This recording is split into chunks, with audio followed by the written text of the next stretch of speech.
I almost don't care how good or bad this attachment is. It just has to make War Dog spam not the only choice. I just want a viable alternative to War Dog spam. That's all I want. I want to go to a tournament, see Chaos Knights, and see at least 1/3 of the Chaos Knight players, ideally half of the Chaos Knight players, not running War Dog spam. That's all I want. Okay? Let's see what we got. The Iconoclast Fiefdom. So this is the whole having basically big knights being worshipped by like mortal followers. Detachment rule. Dreaded masters. Mortal thralls and foes alike are sacrificed to empower the fallen nobility. Titanic Chaos Knights units from your army have the following abilities. Dread Tyrant's Aura.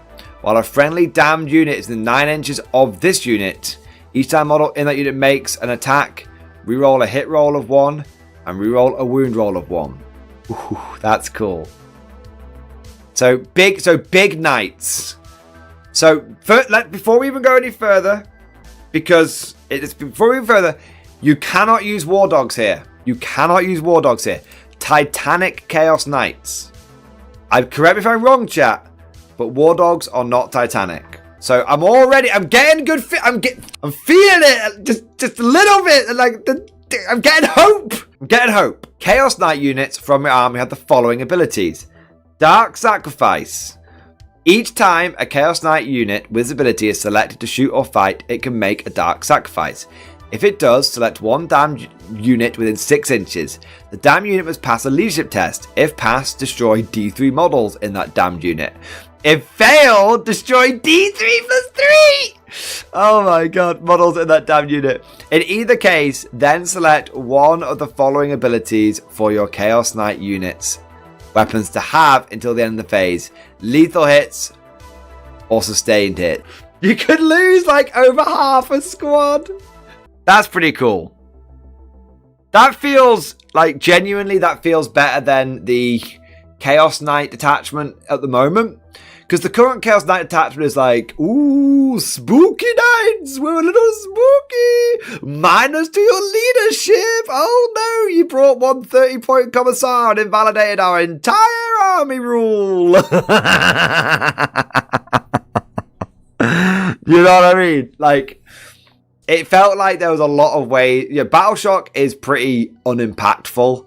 Having any army sort of built around Battle Shock was kind of like... So this feels just better. Like, sacrifice a bunch of fucking plebs, get lethal hits and sustained hits.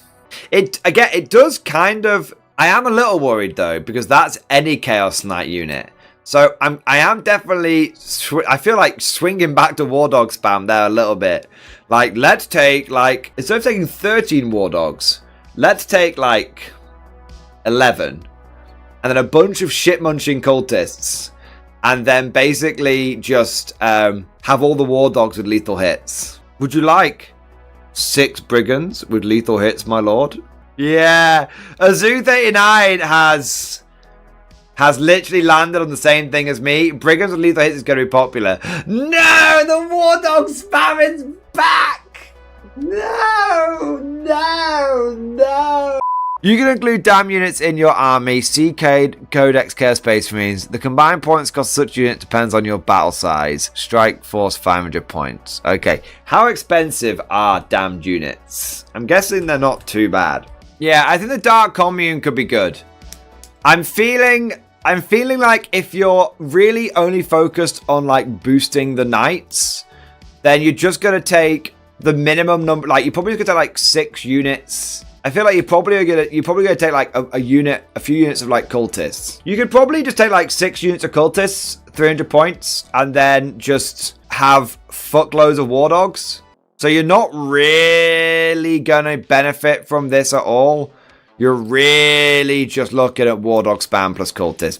Enhancements. Profane Altar, 20 points. Chaos Knight model only. Each time the bearer makes a Dark Sacrifice, the maximum number of models are destroyed in the selected damned units, i.e. 3 if the leadership test is passed, or 6 if it has failed. But until the end of the phase, the bear's weapons have both lethal hits and sustained hits 1. Okay, chat, I'm feeling the hope again. It's a fucking roller coaster. It's a fucking roller coaster. So you take a big Chaos Knight. You take a big Chaos Knight, maximum fucking guns, and you're like, let's rock! Yeah, okay. Because you can get the Chaos Knight, which has got the Gatling gun and the battle cannon, can't you? And you can like, okay. Pave the way. This Chaos Noble dispatches teeming hordes of mutants. Chaos Knight, so only 50 points. Chaos Knight's model only. At the start of the declared battle steps formation, you can select up to 3 damn units from your army. The selected units have the Scout 6-inch ability. That's quite good with the Cursed Cultists. Now I'm thinking you'd have like 60 cultists with Scout and just be like, just like run them forward and still have like a bunch held back to feed the machine. Tyrant's Banner. Chaos Knight model only. Each time the bearer makes a dark sacrifice, select 1 visible damned unit to take a leadership test instead of a damned unit within 6 inches. 5 points? Are you taking the piss? That's amazing. All of the guys near me have been fed into the machine, but I can see that unit that's like 30 inches away on the other side of the battlefield. That's like such an obvious auto-include. Oh my god, I think I've just realized something insane. Correct me if I'm wrong, but nowhere here does it say that you have to sacrifice your damned units. Each time a Chaos Knight unit with its ability is selected to shoot or fight, it can make a dark sacrifice. If it does, select 1 damned unit within 6 inches. That damn unit must take a leadership test. If passed, destroy D3 models on that damn unit. If failed, destroy D3 plus 3 models on that unit. In either case, then select one of the following abilities for your Chaos Knight units. It doesn't say 1 damned unit in your army. In a Chaos Knight versus other Chaos Army matchup, you could sacrifice your opponent's cultists to boost your units. Tell me I'm wrong. Tell me I'm wrong. So you put Tyrant's Banner and you're like, ooh, I can see those cultists of yours over there. Die. That is absolutely brilliant. The other rule does specifically say friendly, and this one doesn't. Exactly. The cultists are just worshipping away.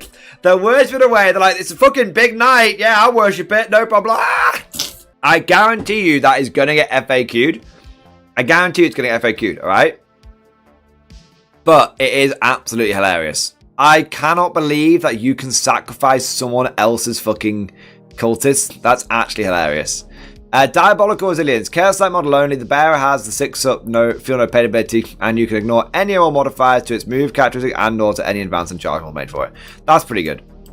Avenge the Masters. 1 CP. Any phase. 1 Chaos Knight from your army that was just destroyed. You can use a stratagem on that unit even though it was just destroyed. Until the end of the battle, the enemy unit that destroyed your unit is marked. Each time a damned model from your army makes an attack, it gets lethal hits. That's okay. That's similar to the other one. It's okay. I mean, at the end of the day, don't underestimate it. If you take like 20 cultists and like, again, if you have those accursed cultists we were talking about, that like one big blob of accursed cultists, you could like really do something with the lethal hits there. +1 to hit, +1 to wound, reroll 1s to hit, reroll 1s to wound with lethal hits. Wretched Masses, 2 CP. Okay. Any phase, 1 damned unit, excluding a cursed cultist, from your army that was just destroyed. You can use a stratagem on the unit even though it's just destroyed. Add a new unit to your army identical to your destroyed unit in strategic reserves. Add its starting strength. Restrictions: you can only use a stratagem once per battle, and the stratagem cannot be used to return destroyed character units to attached units. Hey, we got chaos reinforcements. I mean, amazing, right? You take one big blob of 20 cultists, you use them to feed the machine, feed the fucking dark ritual. They're taking casualties left, right, and center. And then you like, bang, 2 CP, I'll bring them back on, keep feeding the machine. Anything that allows you to keep feeding the fucking lethal hits machine is amazing. So yeah, this is actually really strong. And you definitely take 1 unit of 20 cultists to take advantage of this. For sure. I like that. Soul Hunger, 1 CP. Fight phase just after a Chaos Knight unit from your army has fought. Effects: if one or more models were destroyed as a result of this attack, your unit regains up to D3 lost wounds. If one or more models from your If one or more models from battleship units were destroyed, you gain D3 plus 2. It's nice. Kill some enemy units, get wounds back. Yeah, it's okay. It can look. These kind of things can be clutch. They can be clutch in a key moment. They can get you out of being bracketed. They can make it so if you get the big 3, it might mean the opponent just doesn't just has to put that little bit extra firepower into killing you. It's nice. Yeah. Can't for 1 CP. It's situational, but it's not useless. Unrestrained Rage, 1 CP. When your movement phase starts with Chaos Knight unit from your army advances or falls back until the end of the turn, your unit's eligible to shoot and declare a charge at a turn in which it advances or falls back. That's great. Again, I really like the idea of Diabolical Resilience on a Knight Rampager combined with Unrestrained Rage and just yeeting that motherfucker forward. Just like, I'm fucking going. Yeah, because he's quite cheap, the Rampager. So yeah, that's not bad at all. Advance and charge, not bad at all. Worthless Chattel. Shooting phase, damn unit from your army. Until the end of the phase, enemy units are not considered to be within engagement range of your unit for the purposes of selecting targets or ranged weapons. Until the end of the phase, each time an enemy model loses a wound, while your model's unit is within engagement range of your unit, roll a d6 and a 4+1 model from unit is destroyed after the attacking unit is finished making its attacks. That's great. So basically, if you've got a unit that's like tied up in close combat, you can just shoot into the unit. It's okay. Obviously, you've got to remember that you shoot and then charge. So this is more of a, the enemy has charged you, and you really, really, really don't want to fall back because, or maybe you can't fall back for, the enemy's got an ability where it's like, you don't get to fall back, I'm holding on to you, like Black Templars have got something like that. Or you don't want to fall back because you need to hold on to this objective for like secondary purposes or just winning the game on like primary or something. You can be like, I'm just going to blast into it. Obviously, there's a chance that you just like blast your own fucking models. Each time an enemy model loses a wound, you roll a 4+, so you could definitely go wound for wound on this one. Do you know what I mean? But yeah, like, it's good. It's good, it's fluffy, it's definitely going to have use. So a lot of time you'll probably just fall back, but for those times when you can't, yeah. Preserve the Idols. Your opponent's movement phase just after the enemy unit ends a normal, advance, or fallback move. Target one Chaos Knight unit from your army that's in 9 inches of that enemy unit. Effect, select one down unit from your army that is not battle shock, not within engagement range, and it's in 6 inches of your unit. The down unit can make a normal move up to 6 inches, but it must end this move close to that enemy unit when it started. Screening, right? Screening. You could literally have a unit of cultists like wrap around your knight and then be like, you can't charge my knight. Also, you could really fuck people. Like World Eaters get within like, imagine if a World Eater gets within like, this has, I mean, if people complain about Aquilans, they're gonna have to complain about this. You could have a unit of cultists just go charge block you. All right. What do we think about this attachment overall? I like it. This feels like they got it right. Like it caters to both the hardcore and the softcore. If you're someone who wants to make your War Dog collection even spicier, this is good for you. You know, you don't have to go all in. You could literally take 300. You take 300 points with the cultists, and maybe 350 points of like one squad, which is like a 20-man squad, or maybe less than that. But you could take the minimum amount of cultists to make it viable. Keep 2 CP back because you're going to potentially get 20 back from reinforcements, and you can just boost those fucking war dogs into the stratosphere. Like I'm thinking about the last time I faced Chaos Knights. The guy had like, I think it was like 11 or 12 war dogs, and then he had like Rotigus. He could literally take Rotigus out and put the equivalent number of cultists in, and his list would get even better. So if you're a war dog spammer, this list does not exclude you. This list still has a lot to offer to you. If you're someone who has been looking for an excuse, looking for any sign from the Dark Gods to run your big knights again and not be punished for it, be rewarded for it, have some naturally occurring combos, then you can do that. You could take 60 cultists, back that up, and then a couple of 2 or 3 of the big knights, and then take the rest of them as war dogs. You can still do that. And if you wanted to go all in on the big knights, and you could be like, I'm going to take 500 points of fucking cultists, 5 20-man cultist squads, and then I'm going to take like a big fucking like knight tyrant, and then 2 or 3 other big knights, like medium-sized knights as well, you could absolutely do that as well. This lets you play Chaos Knights with all the big knights, a mixture of different sized knights, or War Dog spam. It caters to all of them. And while sure, some will probably be more viable than others, it caters to all of them. And that's good. And there's some power in here. There's some real, like, Profane Altar feels real fucking powerful. You know, Tyrant's Banner feels like really like, just like for 5 points, like an auto include. Diabolical Resilience just naturally feels like it's going to go with that Rampager, right? It feels natural for that. It also feels like you could, like, you know, you don't just have to take shitty cultists. You know, we've spoken a few times about how it feels like you could definitely get some accursed cultists up to being quite powerful with lethal hits, and then sustain lethal hits with reroll 1s to hit, reroll 1s to wound, +1 to hit, +1 to wound. Definitely feels like there's some potential for like one good blob of cultists and then a bunch of shit munchers that you sacrifice into the machine. Yeah, it feels decent. There's nothing here that feels bad from both a vibe perspective, a flavor perspective, and a power perspective. Does it feel overpowered? It feels powerful. Being able to get lethal hits or sustained hits feels really powerful. I'm not going to say it's overpowered. I'm just going to say it's very powerful. It's very, very powerful. Because it passes the flavor check, I kind of like it. What would really suck, though, what would suck donkey dick, would be if someone was like, I'm just going to take like 3 10-man cultist squads and that's enough. Do you know what I mean? That just feel, nah. I feel like, I mean, that's probably the most powerful way of running it. Like I said, probably going like 11 War Dogs and taking like 30, 40 cultists, probably.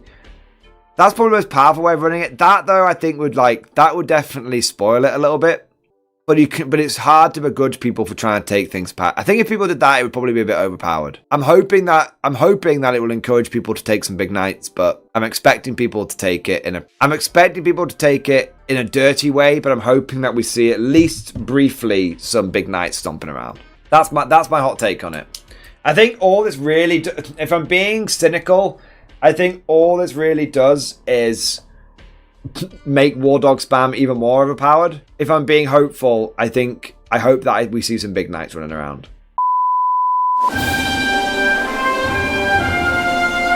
Would you like to know more? If so, then please consider becoming a channel member or patron. By supporting the channel, not only will you be doing your part, but you'll also be helping me create more content for your viewing pleasure and unlocking a whole host of perks. You get everything from a badge next to your name, custom emojis, but the big one is access to the Mordian Glory Discord server, an online community with almost 2,500 active members. It's always popping off in the MG Discord. We've got channels for army lists, hobbying, tactics, stories, and even a pretty spicy meme section as well. For all you greenhorns that wanted to see the Mordian glory hole, today is your lucky day.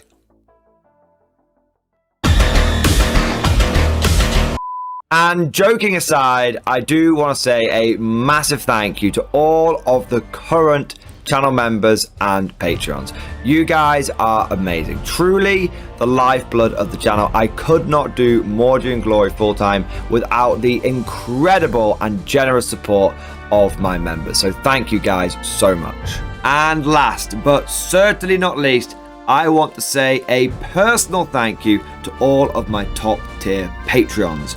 These are the War Masters, the people who have truly gone above and beyond the call of duty. So a heartfelt thank you to Alex Dengal, Bonbon Vert, Lord Pryor, Mark Panconi, RJ Scorpion, Swordfish Trombone, Try Again Bragg, John Stubbs, Nick Walsh, Diesel Fox, and August Barney. Seriously guys, thank you from the bottom of my heart. Your support is incredible and it makes a huge difference. Thank you so much. That's all for now. Hope you've all enjoyed today's video, and of course, as always, See you guys next time.